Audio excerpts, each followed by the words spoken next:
അദ്ദേഹത്തിന് ഒരു സമനില തെറ്റിയ അഭിപ്രായ പ്രകടനങ്ങളാണ് സുരേഷ് ഗോപി നടത്തിക്കൊണ്ടിരിക്കുന്നത്. അതിനെപ്പറ്റി പ്രതികരിക്കാതിരിക്കുന്നതായിരിക്കും നല്ലത്.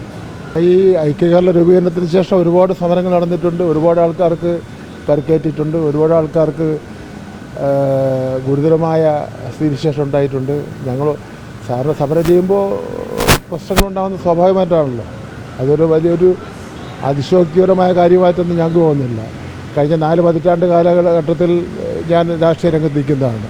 ഒരുപാട് പ്രാവശ്യം അടി കിട്ടിയിട്ടുണ്ട്, എത്രയോ പ്രാവശ്യം അടി കിട്ടിയിട്ടുണ്ട്, എത്രയോ പ്രാവശ്യം എത്രയോ ആഴ്ചകളോളം ആശുപത്രിയിൽ കിടന്ന് ചികിത്സിച്ചിട്ടുണ്ട്. അതൊരു പുതിയ കാര്യമൊന്നുമല്ല.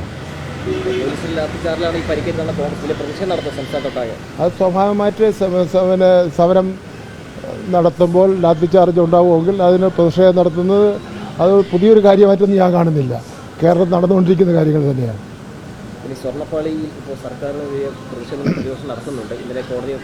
സ്വർണ്ണപ്പാളിയുടെ വിഷയത്തിൽ ഗവൺമെൻറ് നയം മുഖ്യമന്ത്രി വ്യക്തമാക്കി കഴിഞ്ഞു.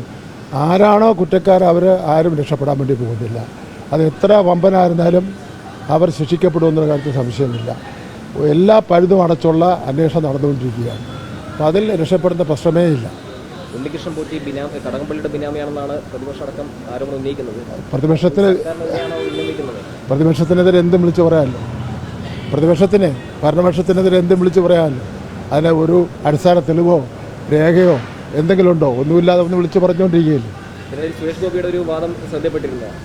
ഇല്ല, സ്വർണ്ണപ്പാളി വിവാദം വെക്കാൻ വേണ്ടി ED സർക്കാർ ഇറക്കിയതാണെന്ന വാദം ശ്രദ്ധപ്പെട്ടിരുന്നു.